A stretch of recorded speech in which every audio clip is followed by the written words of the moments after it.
آپ دیکھتے ہیں کہ پاکستان کے فارمر جو چیف جسٹس ہیں قاضی فائز عیسیٰ صاحب نے ایک آرٹیکل یا اوپینین پیس لکھا ہے جس میں اور لکھا ہے انہوں نے انڈس واٹر ٹریٹی کے حوالے سے، اور ہندوستان کو انہوں نے یہ باور کروایا ہے کہ ہندوستان جو ہے وہ انڈس واٹر ٹریٹی ایک انٹرنیشنل کنونشن ہے، اس میں ٹرسٹ ہے، یہ قانون ہے، یہ انٹرنیشنل لاء کے تحت بنا ہے اور اس کی ہندوستان خلاف ورزی نہیں کر سکتا۔ دور پھٹے منہ، قاضی فائز عیسیٰ سے بڑا قانون کو توڑنے والا، قانون شکنی کرنے والا آدمی جو ہے وہ پیدا نہیں ہوا ہوگا دنیا میں کہیں پر بھی۔ اور ہپوکریسی دیکھیں، منافقت دیکھیں قاضی فائز عیسیٰ کی بھی اور ڈان اخبار کی بھی، کہ اتنا گندا آدمی جس کے نام سے ہی مطلب ہے کہ پتہ چلتا ہے کہ یہ ایک ویگابینڈ ہے، قانون توڑنے والا آدمی ہے، اس نے ایک پیس لکھ کے ہندوستانیوں کو یہ احساس دلایا۔ ان کے پیس کے اوپر ٹویٹر پہ بڑی بحث ہو رہی تھی، اس میں لوگوں نے لکھا ہے، یہ میں لوگوں کو کامنٹ کر رہا ہوں کہ لوگوں نے لکھا ہے کہ یار پاکستان کا یہ آدمی قاضی فائز عیسیٰ جو ہے، اس کا یہ پیس ڈان میں چھپنا تو پاکستان کے تمام تر موقفی کو کمزور کر دیتا ہے، بیکاز ابھی تک ہندوستانیوں کو یہ خیال ہی نہیں آیا۔ اب قاضی فائز عیسیٰ نے ان کو یہ خیال دلا دیا ہے کہ پاکستان تو ایک ایسا ملک ہے جس نے کبھی کسی قسم کے قانون کی پاسداری نہیں کی۔ پاکستان میں نہ کوئی انسانی حقوق کا قانون ہے، نہ کوئی آئین ہے، یہ دیکھیں سائبر لاز کے قانون، دہشت گردی کے قوانین۔ پاکستان کس منہ سے ہندوستان کو یہ لیکچر دے رہا ہے یا کہہ بھی سکتا ہے کہ انڈس واٹر ٹریٹی جو ہے وہ انٹرنیشنل لاء کے تحت بنی؟ آپ تو مانتے ہی نہیں کسی قانون کو، آپ کے تو ملک میں کوئی قانون نہیں ہے، آپ انڈیا کو کیا لیکچر دے رہے ہیں؟ ابھی آپ دیکھیے، آپ دیکھیں گے کہ قاضی فائز عیسیٰ کے اس منحوس آپریٹ کے بعد آپ کو بے تحاشا ہندوستانی جو ہیں یہ آرگومنٹ اٹھاتے ملیں گے کہ بھی پاکستان کس منہ سے کسی قانون کی بات کرتا ہے، اب ریال پالیٹک کی جو ہے ہمارے سے بات کرے۔ بہرحال یہ سائبر لاز انہوں نے کیوں اسے کہتے ہیں قانون، ایف آئی آر درج کی ہے میرے احمد ورانی، عادل راجہ وغیرہ کے خلاف، میرا خیال ہے یہ کیس بنانا چاہتے ہیں، بیکاز جب نریندر مودی کی حکومت نے 8,000 ٹویٹر کے اکاؤنٹ بند کیے اور انہوں نے کنٹری اسپیسیفک، انہوں نے کوئی ان کے لاء میں پروویژن تھی کہ وہ یوٹیوب کو ریجنل اپنے ملک میں ہندوستان میں بند کر سکتے تھے، اس کے بعد سے ان کو خیال آیا کہ اوہ یہ بھی ہو سکتا تھا، تو اب یہ دھڑا دھڑ کیسز اس لیے بنا رہے ہیں تاکہ اس یوٹیوب چینل کو پاکستان کی حد تک یہ بلاک کروائیں، اس کو یہ کیس بنا کے ان کو دکھائیں گے، گوگل والوں کو اسی طرح سے ٹویٹر کو بتائیں گے، بیکاز اب یہ ٹویٹر بند نہیں کرنا چاہتے۔ اب یہ ٹویٹر کے اوپر جو اوپینیٹڈ وائسز ہیں، میری طرح کے جو لوگ ہیں، ان کو سلیکٹیولی بند کرنا چاہتے ہیں، یہ ان کا مجھے لگتا ہے کہ ان کی نئی تھنکنگ ہے۔ اسی لیے میں ایک بار پھر آپ کو یاد کرواؤں گا کہ جو میں نے واٹس ایپ چینل بنایا ہے جس کے ذریعے ہمارا رابطہ رہ سکتا ہے پاکستان کی حد تک، ویسے تو انٹرنیشنلی بھی آپ اس کو جوائن کریں، میں بہت سی چیزیں آپ سے شیئر کروں گا، جو یہ آرٹیکل میں لکھ رہا ہوں وہ بھی میں وہاں آپ سے شیئر کروں گا، لیکن واٹس ایپ چینل جو ہے اس کو اب تک تقریباً 12,000 لوگ جو ہیں وہ جوائن کر چکے ہیں 2 دن میں، which is quite a good success, اور اس کو آپ جوائن کریں۔ اس کا لنک جو ہے میں ڈسکرپشن میں بھی دوں گا، اور اس کا لنک جو ہے اسی کے پنڈ کامنٹ میں بھی آپ کو اس کا لنک جو ہے واٹس ایپ چینل کا مل جائے گا۔ اب آئے ذرا سچویشن میں کہ عمران خان کی رہائی کے حوالے سے گزشتہ 24-36 گھنٹوں میں بہت سے جو ہمارے پوڈ کاسٹرز ہیں انہوں نے بہت سی چہمگوئی ہیں، کہیں کوئی کہتا ہے 4 گھنٹے میں رہا ہونے والے ہیں، کوئی کہتا ہے بہت جلدی رہا ہونے والے ہیں، کوئی کہتا ہے صبح رہا ہونے والے ہیں، کوئی کہتے ہیں شہباز شریف کے ساتھ بڑی ایک نیگوسیشن ہو چکی تھی، کوئی کہتا ہے نواز شریف نے مخالفت کی، فوج نے پورا پلان بنا لیا ہوا تھا۔ باٹم لائن اس پوری چیز کی کیا ہے، مطلب بالکل لاجیکل طریقے سے دیکھیں، جب ان کی ہوش اڑ گئے، ان کے جب ہندوستان کے میزائل شزائل پڑنا شروع ہو گئے، ٹینشنز اور ہاسٹیلٹی شروع ہو گئیں 7 مئی کے بعد، تو پاکستان کے فوجی حکام نے سیریسلی سوچا کہ اس سٹیج کے اوپر ہمیں عمران خان کو رہا کر دینا چاہیے۔ وہ بڑی ان کی لاجیکل تھنکنگ تھی۔ جیسے ہی 22 اپریل کی پہلگام کی دہشت گردی ہوئی تھی اور یہ برنکسمین شروع ہوئی تھی،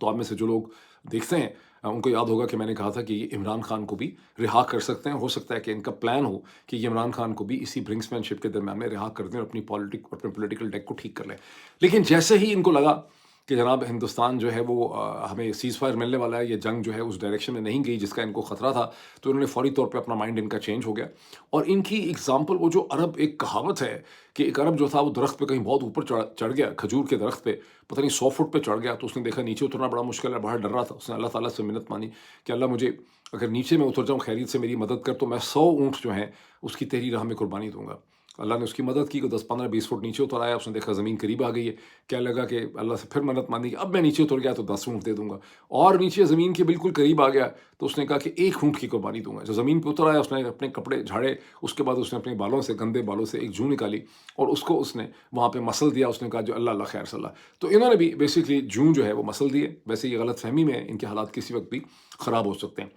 اب اس میں تو انہوں نے خیر عمران خان کو چھوڑنے ووڑنے کا پلان کینسل کر دیا۔ آپ کو سارے آپٹکس، آپ کو اگر کوئی عمران خان کو رہا کرنے کا ان کا پلان ہوتا تو آپ کو اس کے آپٹکس نظر آتے، آپ کو اس کے کوئی آپٹکس، آب و ہوا، فضا جو ہے وہ نظر نہیں آ رہی۔ لیکن ایک اس کی اسٹریٹجک وجہ بھی ہے۔ ان کو اب یہ بھی محسوس ہوتا ہوگا کہ اس وقت ہم نے سارا نیریٹو کنٹرول کر لیا ہے. شہباز شریف صاحب، عاصم منیر، یہ سب لوگ ہیرو بن چکے ہیں قوم کے. قوم بھی بڑی بیوقوف ہے بیچاری، تو قوم کو بیوقوف بنانا تو پاکستان میں کوئی مشکل ہے نہیں. اس میں ناراض مت ہوا کریں. آپ میں سے 20 25 30% لوگ ضرور ایسے ہیں اس یوٹیوب چینل میں، خاص کر کے اس یوٹیوب چینل میں، جن کے دماغ کے دونوں سائڈ جو ہے نا کھوپڑی کے کام کرتے ہیں، رائٹ اینڈ لیفٹ ہیمسفیئر. باقی زیادہ تر پاکستانیوں پہ یہ چیز اپلائی نہیں کرتی ہے. یہ آپ لوگ اٹریکٹ ہو گئے ہیں ٹورڈز دس یوز، کیونکہ آپ کے اندر ہوگی ڈیمانڈ لاجک کی، ریشنلٹی کی، آپ اس کو آ کے سنتے ہیں. ورنہ زیادہ تر پاکستانی خاصے بھولے ہیں. تو یہ جو سارا ڈرامہ ہے ان کو ابھی تک نہیں سمجھ آ رہا. ان کو کبھی پچھلے بھی ڈرامے سمجھ نہیں آئے، تو یہ بھی ان کو سمجھ نہیں آ رہا. تو یہ عمران خان کو اس لیے ریلیز نہیں کر سکتے کہ جو نیریٹو اس وقت یہ سمجھتے ہیں کہ ہم نے بنا لیا ہے، اور عمران خان کا نیریٹو بہت کمزور ہو گیا ہے. اگر عمران خان جیل سے نکلیں گے تو وہ بہت جلدی، ان کی شخصیت پہ اتنا کیرزما ہے، وہ باہر نکلیں گے، ساری حالات کو دیکھیں گے، دنیا کو دیکھیں گے، تو بہت جلدی کچھ دنوں یا کچھ ہفتوں میں ہی عمران خان ایک نیا نیریٹو جو ہے وہ کھڑا کر لیں گے. یہ اس لحاظ سے بھی عمران خان کو چھوڑنا فی الحال افورڈ نہیں کرتے، انلیس کہ کوئی ایسی ڈیولپمنٹ ہو جائے جو ان کو مجبور کر دے. اب اس کو دیکھیے کہ پاکستان تحریک انصاف کے اپنے انٹرنل ڈائنامکس اس قسم کے ہیں کہ میں نے پچھلے ویلاگ میں آپ سب نے ہی ذکر کیا تھا، میں نے بھی ذکر کیا تھا کہ عمران خان کی ریکمنڈیشن اور ان کی ناراضگی اور ان کی برہمی کی وجہ سے جنید اکبر جو ہیں انہوں نے پی اے سی کی، جو ان کی پبلک اکاؤنٹ کمیٹی کی جو پوزیشن جس کے وہ چیئرمین تھے، وہاں سے انہوں نے جو ہے ریزائن کر دیا. اب مجھے بعض سورسز سے، not from K P, not anyone close to Junaid Akbar, بلکہ مجھے ایسے سورسز جن کے آپ کہہ لیں کہ پنڈی سے تعلق ہے، پنڈی آگے پیچھے سے ان کا تعلق ہے، جو ساری ڈیولپمنٹ سے واقف ہیں، ان کا کہنا ہے کہ یہ جنید اکبر کے بارے میں عمران خان نے کوئی ایسے کامنٹ نہیں کیے تھے ناراضگی کے یا بھرم میں یا ڈس اپوائنٹمنٹ کے، جس کے نتیجے میں جنید اکبر کو ریزائن کرنا پڑتا. در حقیقت یہ ہے کہ عمران خان کی ساری جو کمیونیکیشن ہے، لوگوں کو بہت کم وقت دیا جاتا ہے، چند منٹ ملتے ہیں، ان کو ڈفرینٹ باتیں بتائی جاتی ہیں، ان کے ہر کامنٹ کو ایک سلوگن کے اندر کنورٹ کر دیا جاتا ہے. تو عمران خان کی ساری بات چیت جو ہوئی ہے اس کو اس طرح سے پریزنٹ کر کے پی ٹی آئی کے لوگوں نے ایسا پریزنٹ کیا ہے کہ جنید اکبر سے عمران خان بہت ناراض اور ڈس اپوائنٹڈ ہے، اور جنید اکبر کے خلاف ایک سازش ہو رہی ہے. ورنہ اگر اسی طرح سے عمران خان لوگوں کی سرزنش کرتے یا ان کو سزائیں دیتے تو پھر اور بھی تو باقی سارے پاکستان تحریک انصاف کے لیڈر جو ہیں وہ ڈسفنکشنل ہیں، اسٹیٹمنٹس دینے کے علاوہ وہ کچھ بھی نہیں کرتے. بہرحال آگے چلتے ہیں اس سے. شہباز شریف صاحب جب پسرور کے گیریزن میں تھے سیالکوٹ کے قریب، تو وہاں انہوں نے جنرل عاصم منیر کو ساتھ کھڑے کر کے جو بڑے زبردست طریقے سیریس فیس بنا کے ان کے ساتھ کھڑے تھے. یہ میں نے کلپ ابھی دیکھا ہے چند گھنٹے پہلے. تو شہباز شریف صاحب نے کہا کہ عاصم منیر صاحب نے یہ جنگ لڑی ہے اور اس جنگ کی کامیابی کا تمام تر سہرا جو ہے وہ جنرل عاصم منیر پہ. انہوں نے کہا کہ میں واقف ہوں، میں ان سے مسلسل فون پہ رابطہ تھا، مجھے پتہ ہے کہ اس جنگ کو جیتنے کی ساری اسٹریٹجی جو ہے وہ جنرل عاصم منیر کی. پہلے تو خیر یہ بڑا کنٹروورشل ہے کہ کوئی ایسی جنگ ہوئی ہے جو ہم نے جیتی ہے، لیکن پھر عاصم منیر نے اس کو جنگ جیتی سے مطلب ہے کہ شہباز شریف یہ کہہ رہے ہیں کہ جنرل عاصم منیر جو ہے وہ افواج پاکستان کے سپریم کمانڈر تھے. میں یہاں پہ آپ میں سے جو لوگ بھولے اور نادان ہیں آپ کو یاد کرواؤں گا کہ جنرل عاصم منیر کا پاکستان پہ کنٹرول ضرور ہے، بڑی فوج کے سربراہ ہونے کی حیثیت سے وہ پاکستان کے آرمی چیف ضرور ہیں، لیکن وہ پاکستان کے ایئر فورس کو کنٹرول نہیں کرتے، نہ وہ پاکستان کی نیوی کو کنٹرول کرتے ہیں. جو سم ٹوٹل ہے آرم فورسز آف پاکستان کا، اس کی وار ایکٹیویٹی کو اگر کوئی کوآرڈینیٹ کرتا ہے legally and constitutionally and as per the army act, تو وہ chairman joint chief of staff ہوتا ہے. جو لاسٹ مجھے جہاں تک یاد ہے وہ ساحر شمشاد مرزا صاحب تھے، ابھی بھی پتہ نہیں ہے کہ نہیں ہے، بس ساحر شمشاد مرزا ہی chairman joint chief of staff اگر ہیں تو وہی اسے کہتے ہیں، اس کو کوآرڈینیٹ کرتے ہیں، یا جو بھی chairman joint chief of staff ہوتا ہے، نام تو یہاں میٹر ہی نہیں کرتا. جنرل عاصم منیر اس بڑی فوج کے سربراہ ہے جس کا اس جنگ میں منیمم رول تھا. اس کی کوئی پرفارمنس ہمارے سامنے نہیں آ سکی. یہ جو 4 دن کی 3.5 دن کی جنگ ہوئی ہے، اس میں اگر ہم اپنے آپ کو بچانے میں کامیاب ہو گئے ہیں اور ہمارا کوئی کھپ پڑی ہے، یہ شور مچا ہے، تو وہ سارا کا سارا Pakistan air force P A F کی وجہ سے ہے. یہ اس کی پروفیشنلزم ہے، ان کی اپنی مشین اور اپنے ہتھیار پہ کنٹرول ہے. انہوں نے جس طرح سے اپنے JTNC یوز کیے ہیں، جیسی ان کی انڈرسٹینڈنگ تھی PL-15 کی، جس طرح سے سسٹم آف سسٹمز کی، چائنیز سسٹم کی ان کی کوآرڈینیشن تھی، وہ اس کے لیے رسپانسبل ہے. جنرل عاصم منیر کی اس میں کیا اسٹریٹجی ہے؟ دوسری طرف سے آپ یہ دیکھیں کہ ہندوستان میں آخری بندہ جتنے بھی ان کے اینالسٹ ہیں، گورنمنٹ کے ہوں یا ان کے، وہ لکھ بھی رہے اخباروں کے اندر، اور یہ کھلا ان کے ٹیلی ویژن چینل میں ڈسکشن ہوئی ہے، تو میں کوئی اپنے سے چیز بنا نہیں رہا، گھڑ نہیں رہا. سارے ہندوستان کے جو تھنکنگ انڈیا ہے وہ کنونس ہے کہ پہلگام کی جو دہشت گردی ہے یہ جنرل عاصم منیر کے بغیر ایکسپلین نہیں ہو سکتی. اور یہ جو کچھ بھی ہوا ہے یہ جنرل عاصم منیر صاحب نے اپنی گرتی ہوئی پاپولیرٹی کو بڑھانے کے لیے اور پاپولر بننے کے لیے انہوں نے کیا ہے. اب جب آپ وہ ویڈیو کلپ دیکھتے ہیں جو اس وقت میں آپ کو دکھا نہیں سکتا بیکاز اب میرے پاس ٹائم نہیں ہے ایڈیٹنگ کا، تو آپ کو کلیئرلی نظر آتا ہے کہ جنرل عاصم منیر اس جنگ کے ہیرو بن کے ایمرج ہوئے ہیں، شہباز شریف صاحب ان کو بتا بھی رہے ہیں ہیرو کے طور پہ، تو کسی حد تک آپ کو ہندوستانیوں کے شکوک میں کوئی تھوڑی سی جان جو ہے وہ لگنے لگ جاتی ہے۔ اب اس میں آگے دیکھیے کہ پاکستان میں آپ سب کا خیال ہے، آپ کو یہ سودا بیچا گیا ہے کہ پاکستان نے جو 24 جگہوں پہ ٹارگٹ کیا تھا 9 کی رات کو یا صبح کی 10 کی سیٹرڈے کی مارننگ وغیرہ میں، تو اس کے نتیجے میں ہندوستان بوکھلا گیا، پریشان ہو گیا، ڈر گیا، پینک میں چلا گیا۔ ان کو اندازہ نہیں تھا کہ پاکستانی جو ہیں وہ اس قسم کی اسٹرائکس کر سکتے ہیں ہندوستان کے 24 مقامات پہ، اور ہندوستانیوں نے فوری طور پہ سوچا کہ سیز فائر ہمیں کر لینا چاہیے پاکستان سے، ورنہ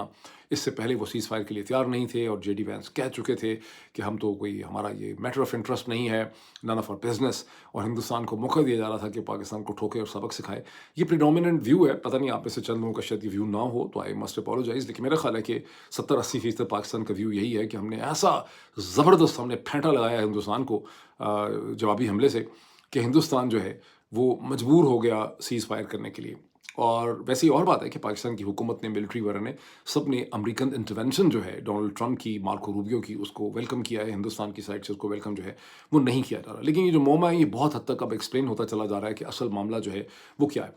انڈیا کا جو ویو ہے پریڈومنٹلی وہ یہ ہے کہ ڈونلڈ ٹرمپ نے نریندر مودی کو دھمکایا اور سمجھایا کہ ہمیں انٹیلیجنس ہے اور ہماری اسیسمنٹ ہے کہ ایک بہت بڑی خوفناک جنگ ہو سکتی ہے، مطلب ان کا یہ ہے کہ نیوکلیر جنگ ہو سکتی ہے اور ملینز لوگ اس میں مر سکتے ہیں۔ دوسری چیز جو بہت چبھتی ہوئی انہوں نے نریندر مودی کے کان میں ڈالی، جس کو وہ بار بار کہہ رہے ہیں مشرق وسطیٰ میں وہ جہاں جا رہے ہیں، سعودی عرب میں انہوں نے بات دہرائی، قطر میں انہوں نے بات دہرائی، متحدہ عرب امارات میں بات دہرائی، پہلے بھی وہ کہہ چکے تھے کہ میں نے ان کو کہا کہ بھائی میں تم دونوں سے ٹریڈ کرنا چاہتا ہوں، اور انہوں نے ٹریڈ کا ان کو یعنی لارا دیا۔ اب آپ اچھی طرح سے you must use your common sense to understand کہ پاکستان کو کیا امریکہ نے ٹریڈ دینا ہے، پاکستان کی کیا اوقات ہے ٹریڈ کی۔ پاکستان کا کوئی خاص ٹریڈ ہی نہیں ہے امریکہ کے ساتھ، نہ ہو سکتا ہے۔ امریکی صدر آسمان سے بھی الٹا لٹک جائے، پاتال میں بھی چلا جائے، آسمان سے بھی لٹک جائے، چھلانگیں بھی لگائے، کپڑے اتار کے بھی پھاڑ دے، تو پاکستان کو امریکہ کی کمپنیوں سے ٹریڈ نہیں دلا سکتا، بیکاز پاکستان کا ہے ہی نہیں، وہ ڈائنامکس ہی نہیں ہے ایسے ٹریڈ کے، اور امریکن کارپوریشنز جو ہیں وہ اس طرح سے نہیں آتی کہیں ٹریڈ کرنے کے لیے۔ بیسیکلی ٹریڈ کی جو دھمکی لگائی ہے ڈونلڈ ٹرمپ نے، جو بات سخت تھی، وہ پرائم منسٹر نریندر مودی جو ہندوستان کے، ان کے لیے تھی وہ دھمکی، کیونکہ ہندوستان آپ کو پتہ ہے کہ اس کا 130-40 بلین ڈالر کا تو صرف اس کا گڈز کا ٹریڈ ہے، اس کا سروسز کا ٹریڈ یا سافٹ ویئر کا ٹریڈ جو ہے اس کے علاوہ ہے۔ تو ہندوستان اور امریکہ جو ہے وہ ٹریڈ کی ری نیگوسیشن کر رہے ہیں، جو بڑی مشکل ہے اور بہت امپورٹنٹ ہے نریندر مودی کی حکومت کے لیے۔ تو یہ ٹریڈ کی دھمکی جو ہے یہ بیسکلی انہوں نے ہندوستان کو لگائی ہے، جس کے نتیجے میں ہندوستان کو تمام لاجیکل انالیسس جو اب سارا چھپ چکا ہے ہمارے سامنے آتا ہے، اس سے ہمیں سمجھ آتی ہے کہ ہندوستان کو نیوکلیئر اور ٹریڈ کی جب دھمکی امریکہ نے دی ہے تو ہندوستان کو پیچھے ہٹنا پڑا، اور ان کو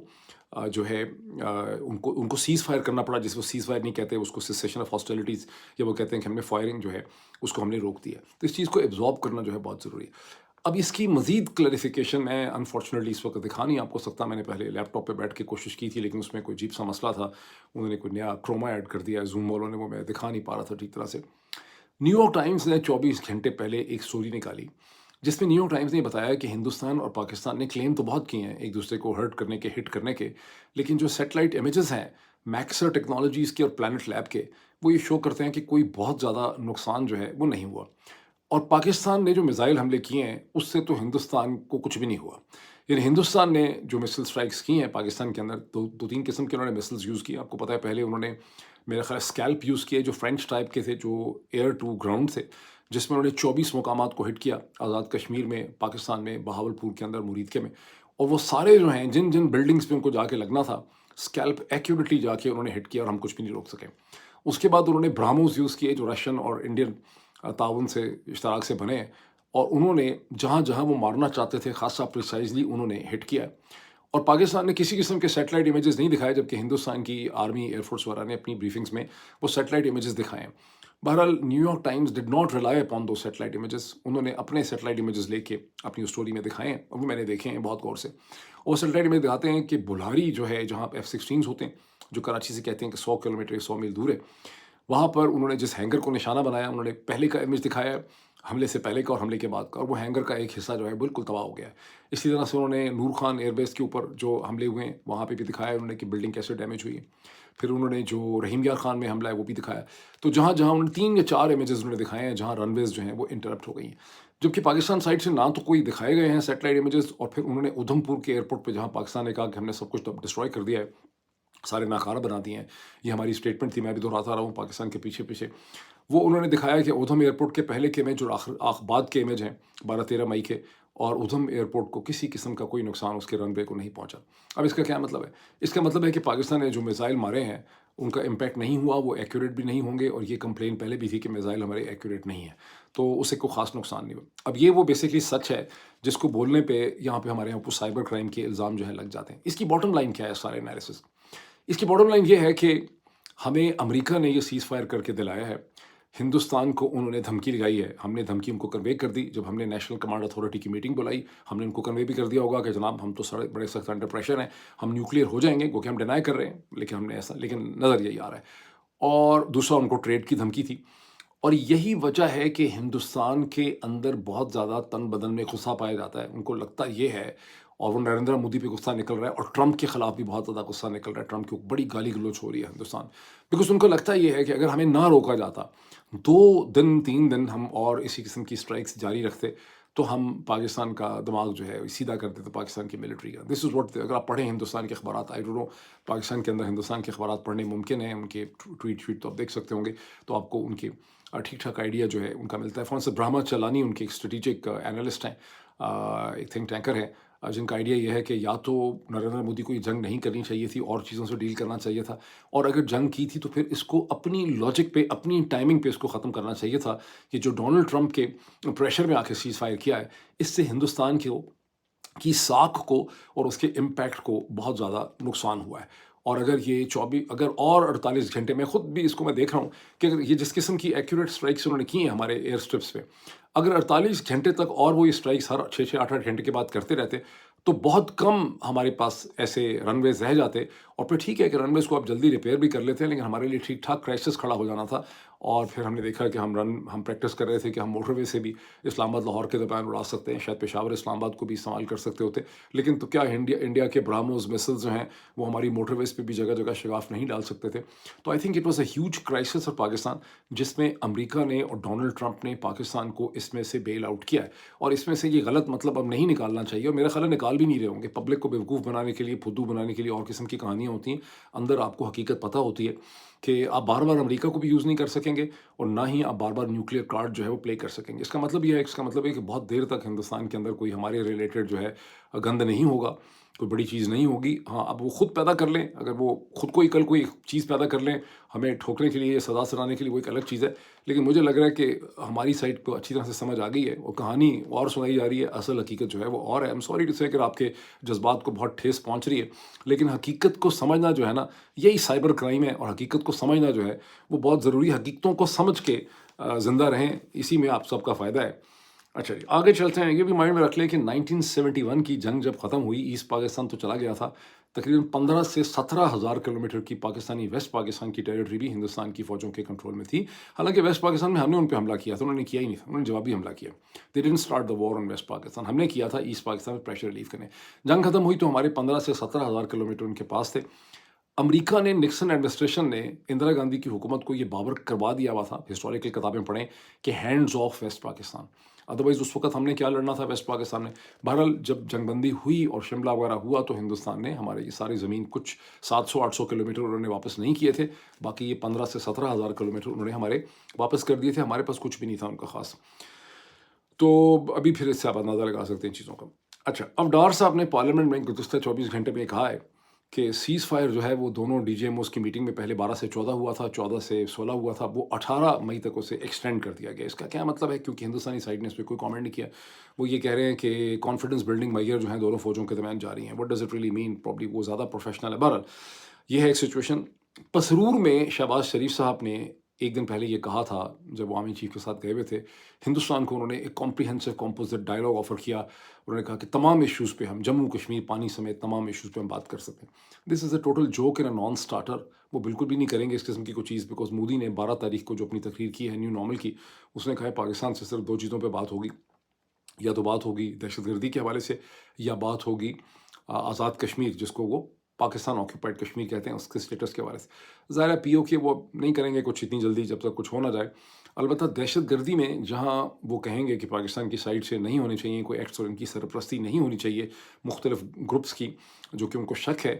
at the same time Pakistan has an opportunity, there is a hope کہ Pakistan can also put forward کہ ہمارے یہاں بھی اسیسینیشنز ہوئی تھیں، جو 21 اسیسینیشنز ہوئی ہیں 2023-24 میں، اور جو پی ایل اے کو ہم سمجھتے ہیں کہ آپ کی سائڈ سے سپورٹ دی جاتی ہے، یہ چیزیں بھی رکنی چاہیے. تو یہ ایک بارگین جو ہے ایسی نیگوسیشن میں ہو سکتا ہے. ڈار صاحب نے یہ کہا ہے کہ بہت جلدی پولیٹیکل گورنمنٹس کے درمیان بات چیت ہوگی. مجھے فی الحال ہورائزن پہ، انلیس کہ ہم بہت ترلا منتا ان کی کریں، مجھے ہورائزن پہ کوئی ایسی بات چیت ہوتے نظر نہیں آ رہی. ہاں، امریکہ ان کو بہت دباؤ ڈالے پاکستان کی خطر وہ کیوں ڈالے گا، یا چائنا کچھ ان کو ایڈوائز کرے تو کچھ ہو سکتا ہے. ہمارے شور مچانے سے کچھ بھی نہیں ہو سکتا. اچھا جی، اب اس میں دیکھیں کہ ہندوستان کے ڈیفینس منسٹر نے گیبڑی ماری راجناتھ سنگھ نے. انہوں نے کہا جناب کہ آئی اے کو چاہیے کہ پاکستان کے نیوکلیئر ایسٹس کی بڑا رسپانسبل کنٹری کنٹرول میں لے لیں. یہ بات قابل ذکر بھی نہیں ہے، مطلب اٹس اے جوکنگ تھنگ. ظاہر ہے کہ آئی اے ایسا کچھ بھی نہیں کر سکتا. اس کے جواب میں پاکستان کے فارن آفس نے خاصی پروفیشنل انہوں نے کمپلین کی ہے آئی اے سے. انہوں نے کہا کہ ہندوستان سے مسلسل لیکس کی خبریں آتی رہی ہیں ممبئی سے کہ نیوکلیئر لیکنگ مارکیٹ ایگزسٹ کرتی ہے، اور آئی اے کو اس کا نوٹس لینا چاہیے. This definitely falls in the purview of the I A, اور اس پہ ہو سکتا ہے کہ آئی اے اس کے، لیکن خیر ہندوستان کا روب اتنا ہے، لیکن آئی اے اس پہ کچھ نہ کچھ کر ضرور سکتا ہے. اب آ جائیں ڈونلڈ ٹرمپ کے ٹرپ پہ، جنہوں نے اپنے ٹرپ کو نام بھی دیا کہ میں پیس اینڈ پروفٹ کے ٹرپ پہ ہوں. اور قطر میں وہ جوائنٹ سٹیٹمنٹ جس قسم کی دینا چاہتے تھے نہ دے سکے بیکاز نیتن یاہو نے، اسرائیل نے اتنی بومنگ کی غازہ میں کہ حالات ہی سارے خراب ہو گئے. ان قطریز ور ایکسٹریملی اپسیٹ. بہرحال جو ہیڈ لائن بنی ہے وہ یہ نہیں بنی. ہیڈ لائن اس وقت امریکہ میں بنی ہے کہ جو $400 ملین کا طیارہ 747 ٹرمپ نے، قطر نے دے دیا ہے ٹرمپ کو، یہ انلیگل ہے، ان ایتھیکل ہے. اور اب ڈیموکریٹس اس کے حوالے سے باقاعدہ کانگریس میں جا رہے ہیں، لیکن اس کی 20 ہیڈ لائنز ہیں. آئی وش کہ میں آپ کو دکھا سکتا، لیکن جو ڈیموکریٹس ہیں وہ اس پہ کانگریس میں اس کو موو کر رہے ہیں. کہتے ہیں امریکہ کے قانون میں 2 قسم کے لاز ہیں جو الاؤ ہی نہیں کرتے پریزیڈنٹ کو. ایک قانون تو یہ کہتا ہے کہ کسی کنگ، پرنس اور اسٹیٹ سے پریزیڈنٹ جو ہے، کہ کسی بھی پروونشل اسٹیٹ سے، اپنی امریکن اسٹیٹ سے بھی پریزیڈنٹ کچھ لے نہیں سکتا. جب فرانس نے 18ویں صدی میں اسٹیچو آف لبرٹی گفٹ کیا تھا امریکہ کو، تو کانگریس میں اس پہ ڈیبیٹ ہوئی تھی کیونکہ وہ اسٹیٹ تھی، اور پھر اس کو ایکسیپٹ کیا گیا تھا فرانس ٹو امریکہ. جب پریزیڈنٹ اوباما کو نوبل پرائز ملا تو اس میں $1.4 ملین کی رقم بھی تھی جو انہوں نے لی، اور وہ انہوں نے ساتھ ہی اعلان کر دیا تھا کہ وہ بانٹ دیں گے چیریٹی میں. وہ انہوں نے خیرات میں ساری کی ساری دے دی تھی. اچھا، تو اب یہ بڑی کھپ پڑنے والی ہے، مطلب ڈونلڈ ٹرمپ کا یہ جو جہاز ہے اس نے بہت بحث اس پہ ہونی ہے. اور اچھی بات ہے پریزیڈنٹ سوری جو پازیٹیو چیز ہوئی ہے کہ ڈونلڈ ٹرمپ نے کہا ہے قطر میں بات کرتے ہوئے کہ ایران کے ساتھ ان کی بات چیت بڑے ایڈوانس لیول میں، بہت حد تک ہمارا ایک اتفاق ہو گیا ایک نئی نیوکلیئر ڈیل کے اوپر. اور انہوں نے کہا کہ عباس اراغچی اور اسٹیو وٹکوف کے درمیان میں بہت اچھی اس حوالے سے ڈسکشن جو ہے وہ ہو رہی ہے. ایک سورس بھی کوٹ کیا ہے ویسٹرن میڈیا نے کہ سم ون کلوز ٹو امام علی خامنہ نے یہ کہا ہے کہ ایران اپنی یورینیم انرچمنٹ اور انرچ پروڈکٹ کو ضائع کر دے گا، اپنی لو گریڈ یورینیم انرچمنٹ رکھے گا. ان ریٹرن ایران یہ چاہتا ہے کہ اس کے اوپر سے اکنامک سینکشنز جو ہیں جو امریکہ نے لگائی ہوئی ہیں مغرب نے، وہ اٹھا دی جائیں. یہ صورتحال بڑی پازیٹیو ہے امریکہ کے پوائنٹ آف ویو سے، ٹرمپ کے پوائنٹ آف ویو سے، ہم سب کے پوائنٹ آف ویو سے. ایک شخص ایسا ہے جس کے لیے یہ بالکل ان ایکسیپٹیبل ہے، اس کا نام ہے Bibi Netanyahu. Bibi Netanyahu کو نیوکلیئر ایران کا اتنا خطرہ نہیں تھا. Bibi Netanyahu Islamic revolutionary Iran کی جو پالیٹکس ہے اسے کنٹرول کرنے کے لیے رجیم چینج چاہتا ہے، اور اس کے لیے اس کو لگتا تھا کہ امریکہ کا حملہ ہوگا تو ہم ایک رجیم چینج کی طرف جا سکیں گے. ڈونلڈ ٹرمپ اس طرف نہیں جا رہا. انکریزنگ نیوز ہے کہ Bibi Netanyahu Donald Trump ایک دوسرے سے خوش نہیں ہیں، گو کہ دونوں افورڈ نہیں کرتے کہ پبلکلی اپنے ڈسپلیجر کا اظہار کریں. ابھی اتنا ہی، پھر آپ سے ملاقات ہوتی ہے. Thank you.